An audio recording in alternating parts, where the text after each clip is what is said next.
안녕하세요. 새법률 산책 김슬아입니다. 심한 경쟁과 스트레스 속에 살고 있는 현대인들. 그런 만큼 정신질환도 늘고 있는데요. 제대로 치료받지 못한 정신질환자들이 크고 작은 범죄를 저지르는 일도 늘고 있어서 사회적 문제로 떠오르고 있습니다. 오늘 첫 코너에서는 이 문제 다뤄보려고 하는데요. 정신질환 범죄를 막기 위한 방안, 입법 전망대에서 생각해 봅니다. 지난 2월 경기도 수원시 광교산. 정신질환자가 70대 노인을 폭행해 사망한 사건. 지난 7월 남편과 다툰 뒤 6살 난 아들을 목 졸라 살해한 우울증 주부. 특히 가족 내에서 발생하는 살인 사건, 부모를 살해하는 존속 살해나 자식을 살해하는 비속 살해 같은 경우에는 가장 높은 원인을 차지하는 것 중에 하나가 정신질환이거든요. 늘어나고 있는 정신질환 범죄. 정신질환 범죄의 경우 재범률도 높은 상황. 일반적인 범죄자와 비교했을 때 정신장애가 기인해서 폭력 범죄를 저지르는 사람들의 재범률은 상대적으로 더 높다, 이렇게 볼 수 있는 거죠. 정신질환 범죄를 예방하기 위해 필요한 법에 대해 생각해 봅니다.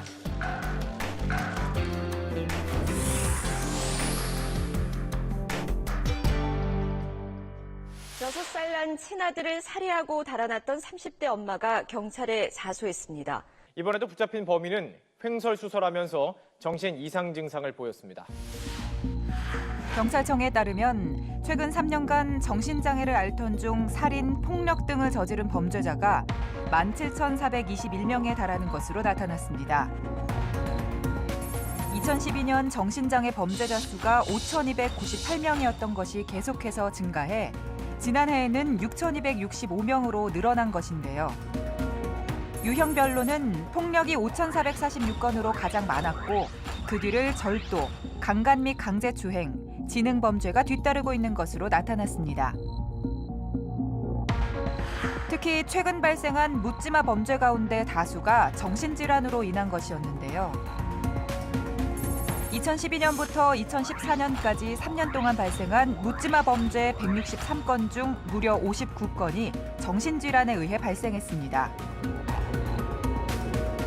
묻지마 범죄라고 알려진 그런 무동기 범죄는요, 최근 3년간에 발생했던 범죄들을 분석을 해보면은 한 60% 이상이 상해나 폭행으로 이어지고 있거든요. 그리고 25% 정도는 살인으로 이어지고 있어요. 그래서 그게 심각하고요. 또한 이러한 범죄가 일어나는 원인을 보면은 상당히 많은 퍼센트가 정신질환에 의해서 발생을 하고 있거든요. 약 36% 정도를 차지하고 있고요. 따라서 사회적으로 매우 혼란을 줄 수가 있습니다.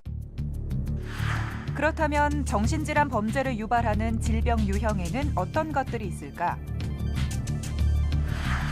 전문가들은 흔히 정신분열로 알려진 조현증, 조울증, 우울증 등을 꼽는데요.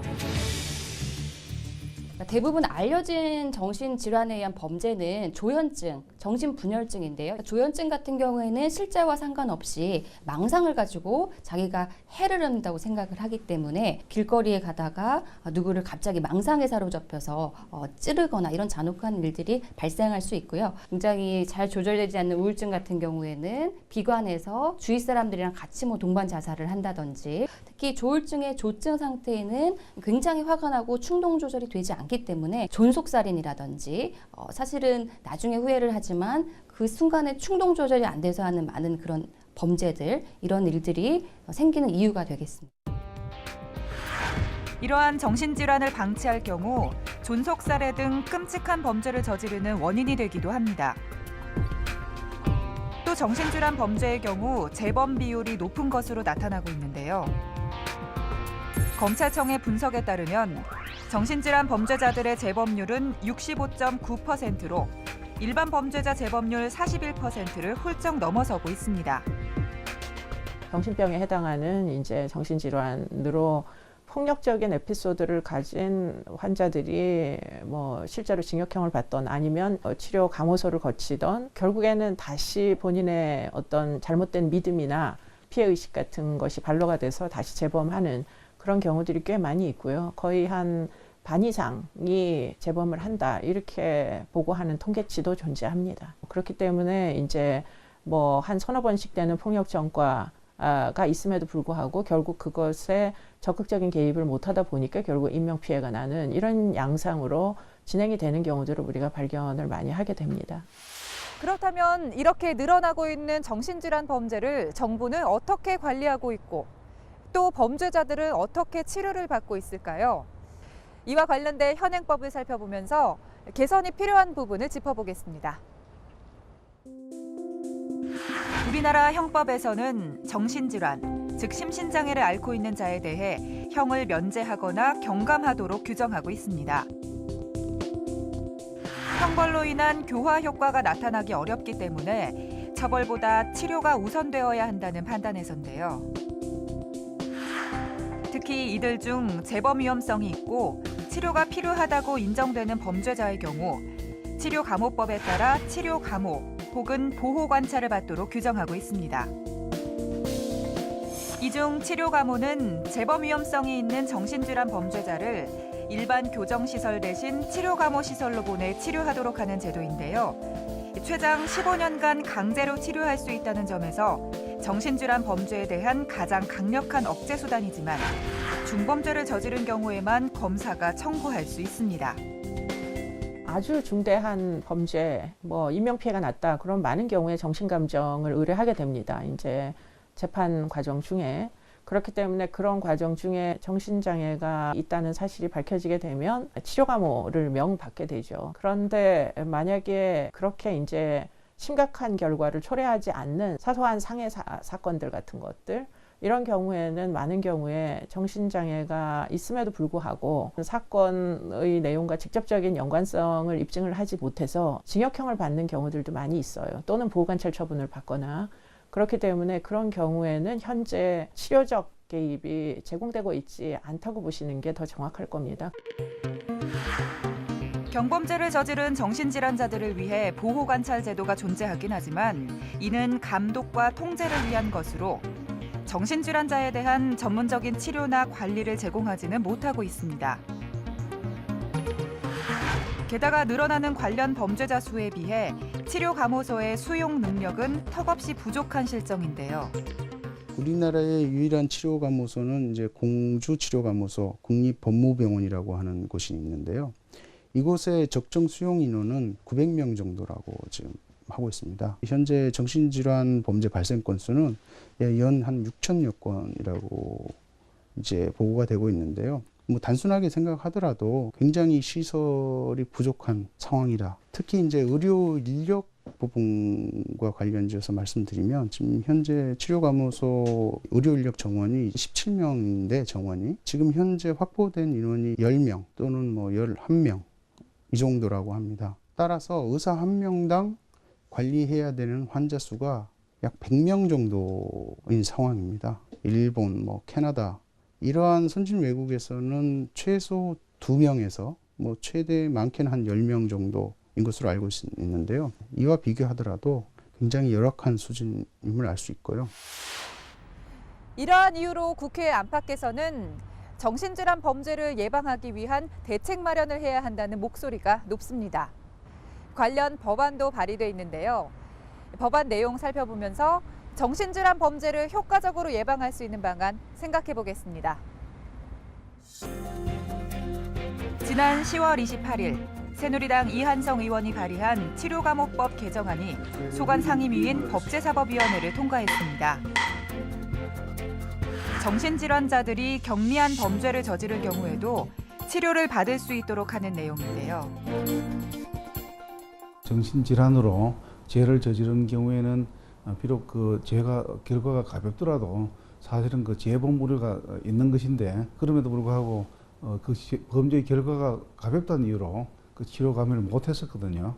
그렇기 때문에 그 재범을 방지하기 위해서는 비록 그 범죄의 결과가 가볍더라도 치료 감염을 해서 재범을 방지하자 이런 뜻으로 이제 그 법안이 추진됐고 우선 개정안에는 이제 그 집행유예를 선고하거나 선고유예를 선고할 경우에 질병만 고치면 재범 우려가 없겠다 이런 판단이 설 경우에는 그렇게 치료받는 것을 조건으로 집행유예를 선고해 주거나 선고유예를 하면서 또 치료 감호를 붙이는 그런 안이 되겠고 이번 그 법 개정을 통해서 앞으로 이렇게 치료를 받게 되면은 범죄가 이제 좀 줄어들므로써 애꿎은 피해자가 좀 없어질 것이다.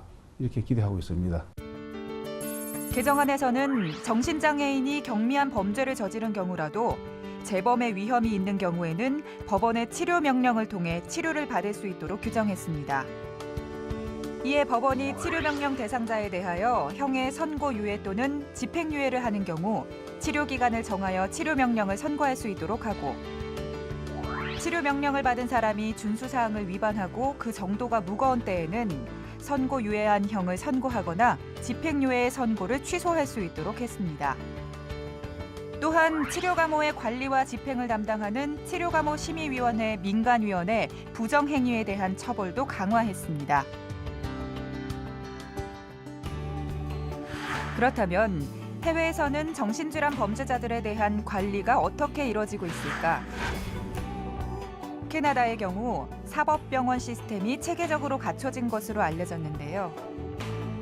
캐나다 그 몬트리올에 있는 필리피넬이라는 병원인데요. 이 병원은 중증 정신질환 범죄자들을 수용하는 곳입니다.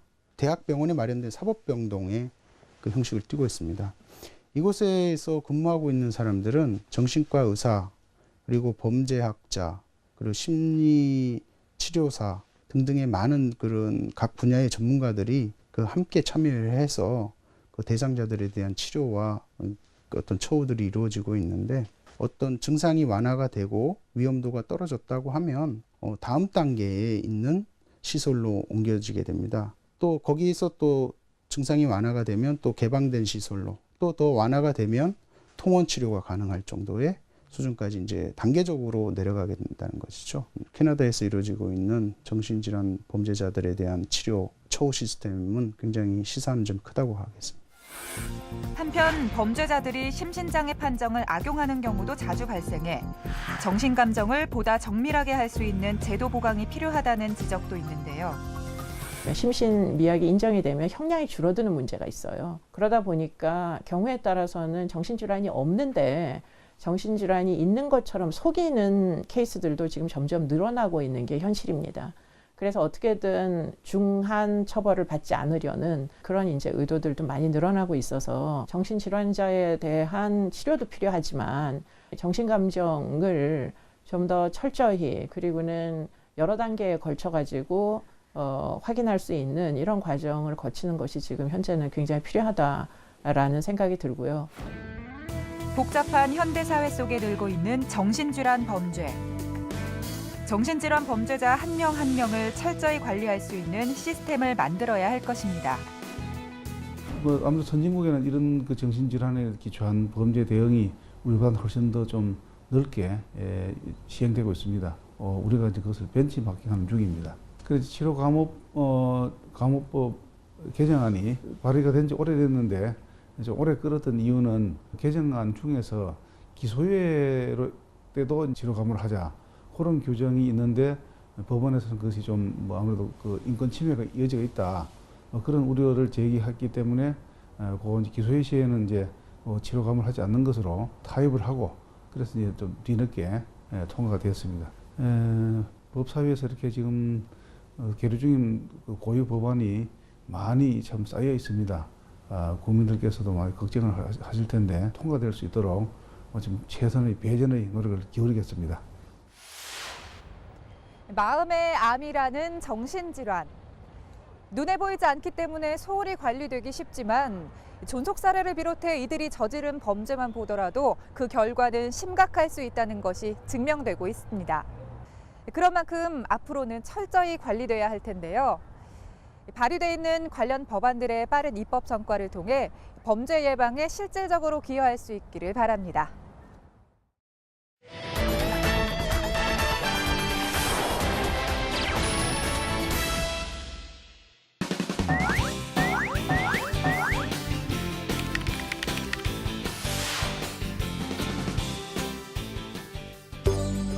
장애 등으로 몸이 불편해 재활치료가 필요한 어린이 수는 약 30만 명. 재활치료 시기에 따라 예후에 큰 차이를 보이는 어린이 환자들에겐 성장 단계와 장애 유형을 고려한 전문적인 치료와 재활이 필요하지만 관련 의료기관이 부족한 실정인데요. 재활병원에서의 대기 시간은 무려 수개월 혹은 1년이 넘어가기도 합니다. 어린이들은 기다리다가 그만 치료의 시기를 놓치는 안타까운 현실이 벌어지기도 하죠. 특히 의료비 부담이 큰 저소득층과 난치성 질환 어린이 등 재활치료가 절실한 아이들을 위해 전문 재활병원 건립을 요구하는 목소리가 커지고 있습니다. 새정치민주연합 박범계 의원이 관련 법안을 발의했는데요. 법안에서는 지방자치단체가 어린이 질병과 장애의 특수성을 고려해 어린이 신체에 적합한 의료 장비, 시설을 구비하고 전문적인 치료와 교육을 병행할 수 있는 지방 어린이 재활병원을 설립, 운영할 수 있도록 하는 안을 마련했는데요. 또한 국가는 지방 어린이 재활병원의 설립, 시설, 장비 확충 및 우수 의료 인력 확보 등 어린이 대상 공공보건 의료 사업에 소요되는 경비를 지원할 수 있도록 했습니다.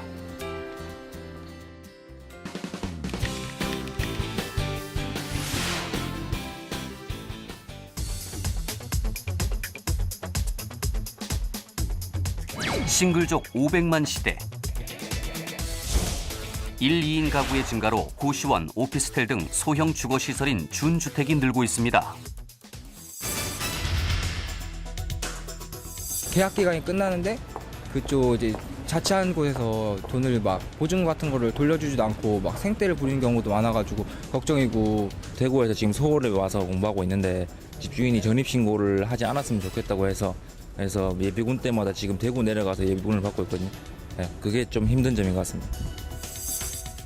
뿐만 아니라 임차인이 집주인을 대신해 장기수선 충당금을 냈더라도 이사를 할 때 집주인이나 관리사무소로부터 이를 돌려받지 못하는 사례가 발생하는 등 준주택 임차인에 대한 보호가 미흡한 상황. 이에 새누리당 김성태 의원이 관련 법안을 발의했는데요.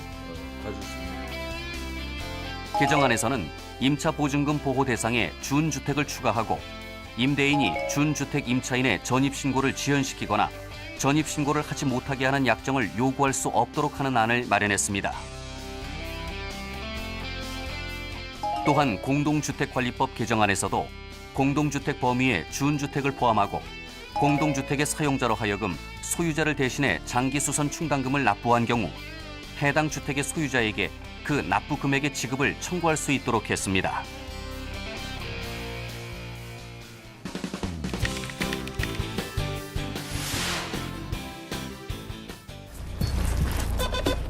수혈은 출혈로 생사를 넘나드는 중증 환자를 살릴 수 있는 방법이지만 잘못된 수혈은 도리어 환자의 생명을 앗아갈 수도 있는데요.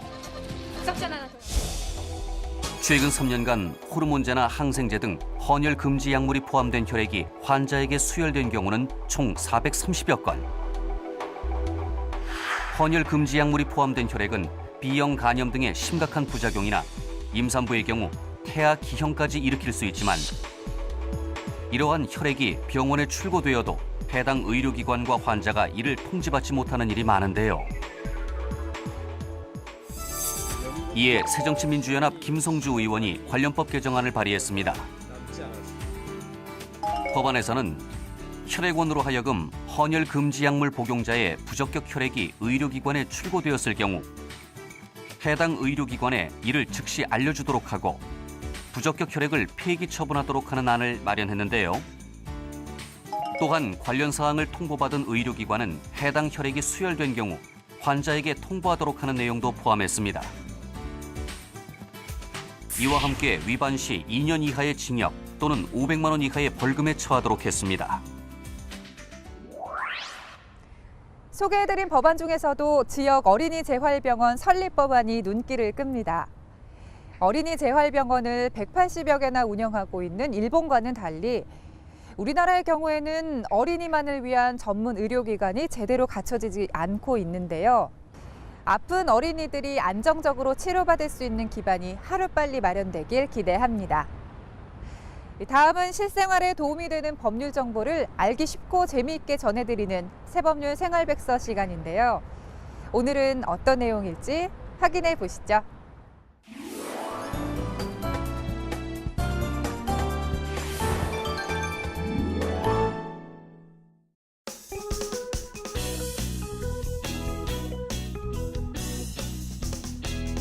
안녕하세요. 새법률 생활백서 임유영입니다. 중고차를 구매할 때 혹시 사고차는 아닐지, 장마철 침수 차량은 아닐지 걱정하시는 분들 많으실 텐데요. 중고차를 믿고 구매할 수 있는 방법은 없을까요? 오늘 새법률 생활백서에서는 중고차를 속지 않고 구매할 수 있는 방법에 대해 준비했습니다. 바로 자동차 이력을 한눈에 볼 수 있는 자동차 이력 정보 서비스인데요. 어떤 내용인지 함께 보시죠.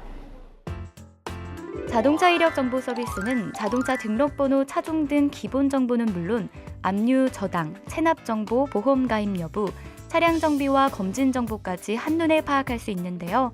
제3자도 소유자가 동의하면 모든 정보를 인터넷이나 앱을 통해 열람할 수 있습니다. 제가 찾아간 곳은 인천에 있는 대형 중고자동차 매매단지인데요. 김태선 씨는 승용차에서 활동성이 좋은 레저 차량으로 바꾸기 위해 이곳을 찾았습니다. 보시다시피 차량 내관은 깨끗하고 양호합니다. 중고차지만 새 차와 비교해도 손색이 없을 정도로 깨끗한데요. 김태선 씨도 만족스러운 표정입니다. 차량 마음에 드시는지요? 어쩐지. 중고차를 살 때 가장 고민이 되는 부분 어떤 거 있으세요? 아무래도 주행거리 부분과 사고가 있었는지 없었는지 그 유무가 가장 고민이 되죠. 자동차에 문제가 있는지 없는지 어떻게 확인하세요? 중고차 하시는 분께 직접 사고가 있었는지 없었는지 여쭤보는 게 다라고 보시면 되죠. 김태선 씨와 마찬가지로 대부분의 중고차 구매자들이 중고차량 판매자를 통해 차량 정보를 확인하는데요. 일반인들이 중고차를 살 때 가장 많이 속는 부분은 어떤 부분이 있을까요? 이제 아무래도 이 차의 과거 정비 내역이나 수리 내역 이런 부분에 있어서는 이제 중고차업자가 제대로 고지하지 않거나 속이기 위해서 이제 손님을 현혹시키거나 하면 이제 소매자 입장에서는 아무것도 모르고 그냥 당하기가 쉽죠. 중고차 사러 오신 분들이 가장 궁금해하는 건 어떤 건가요? 차에 대한 정보를, 과거 이력 정보를 궁금해하세요. 이 차가 사고가 있었는지 없었는지, 타면서 문제는 없었는지 이제 그런 점을 가장 궁금하게 여기시죠. 중고차를 살 때 속지 않고 구매하려면 어떤 것들을 꼭 확인해야 할까요? 중고차 성능 상태 점검 기록부라는 게 있습니다. 서류상에서 일단 이 차의 수리 내역이라든지 교환, 파손 부위 이런 걸 확인할 수가 있거든요. 그리고 이제 사고가 있었냐 없었냐, 전손 이력이 있느냐, 혹시 침수 이력은 있느냐. 그 다음은 차에 압류나 저당이 걸려 있을 수 있습니다. 압류 저당 조회 같은 경우에는 구청에 가서 그 갑부를 떼어보면 알 수 있었거든요. 이 차에 대한 사고 이력 정보는 보험개발원에다가 문의를 해서 그렇게 확인을 해보셨어야 돼요. 본인이 직접 이 차에 대한 정보를 요청하고 또 받아보시는 과정이 길고 어렵기 때문에 쉽지 않은 과정이었습니다. 하지만 이런 서류들을 일일이 확인하기가 쉽지 않다 보니 판매자의 말만 믿고 샀다가 낭패당하는 일이 많은데요. 한국소비자원에 따르면 지난 2년 동안 가장 많이 신고된 중고차 피해 사례를 보면 성능 불량이 39.5%로 가장 많았고 사고 정보를 속인 경우가 21.4%, 주행거리를 조작하거나 모델이 다른 경우가 12.7% 등 대부분이 차량 상태를 속여 발생한 것입니다.